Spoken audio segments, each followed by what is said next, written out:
हर हर महादेव। राम राम सभी को।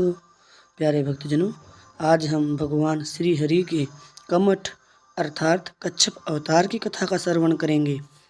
जब दुर्वासा जी के श्राप से इंद्र सहित तीनों लोग श्री लक्ष्मी रहित हो गए, तब इंद्र आदि ब्रह्मा जी की शरण में गए। ब्रह्मा जी सबको लेकर अजित भगवान के धाम को गए और उनकी स्तुति की। भगवान ने उनको यह युक्ति बताई कि दैत्य और दानवों के साथ संधि करके मिलजुल कर क्षीर सागर को मथने का उपाय करो। मंदराचल को मथानी और वासुकी नाग को नेति बनाओ। मंथन करने पर पहले कालकूट निकलेगा, उसका भय न करना, और फिर अनेक रत्न निकलेंगे, उनका लोभ न करना। अंत में अमृत निकलेगा, उसे मैं युक्ति से तुम लोगों को पिला दूंगा। देवताओं ने जाकर दैत्यराज बलि महाराज से संधि कर ली। अब देवता और दैत्य मंदराचल पर्वत को उखाड़ कर ले चले, परंतु थक गए। तब भगवान प्रकट होकर उसे उठाकर गरुड़ पर रखकर सिंधु तट पर पहुँचे।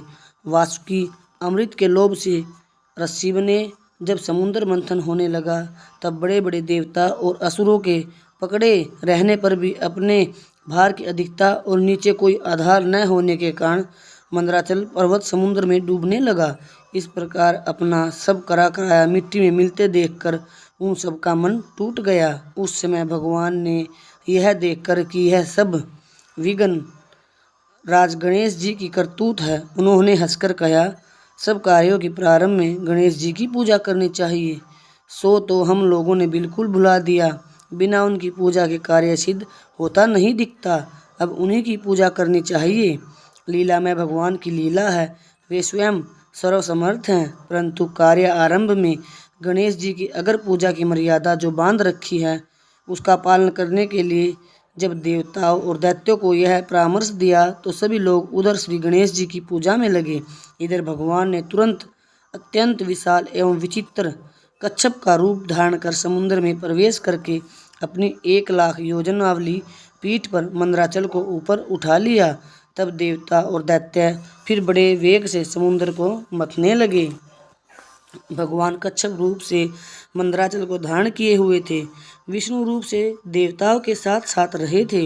एक तीसरा रूप भी धारण करके मंदराचल को अपने हाथों से दबाए हुए थे कि कहीं उछल न जाए। मथते मथते बहुत देर हो गई, परंतु अमृत न निकला। अब भगवान ने सहस्त्रबाहु होकर स्वयं ही दोनों ओर से मथना आरंभ किया। उस समय भगवान की बड़ी विलक्षण शोभा थी।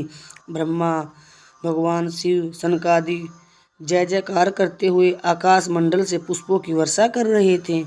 उन लोगों की ध्वनि मिलाकर समुद्र भी भगवान की जय जयकार कर रहा था। समुद्र से सर्वप्रथम हलाहल कालकूट विष प्रकट हुआ, उससे त्रैलोक्य जलने लगा, तो उसे देवादिदेव महादेव ने ग्रहण किया। फिर और भी रत्न निकले, उनमें से कामधेनु को ऋषियों ने स्वीकार किया। उच्च सर्वा नामक अति सुंदर बलिष्ठ अश्व को दैत्यों ने लिया। बाद में ऐरावत नामक महान हाथी निकला, वह देवताओं के राजा इंद्र को मिला।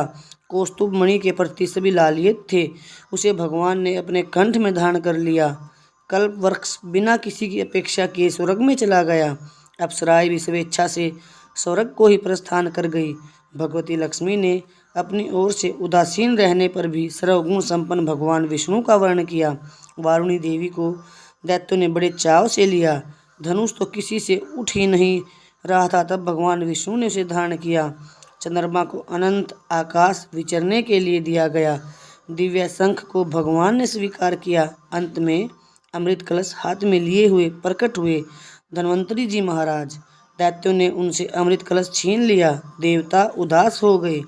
तब भगवान ने मोहिनी स्वरूप धारण कर दैत्यों को मोहित कर अमृत कलश उनसे लेकर अमृत देवताओं को पिला दिया। देवताओं की पंक्ति में सूर्य और चंद्रमा के बीच में एक राहु नामक दैत्य वेश बदलकर आ बैठा था।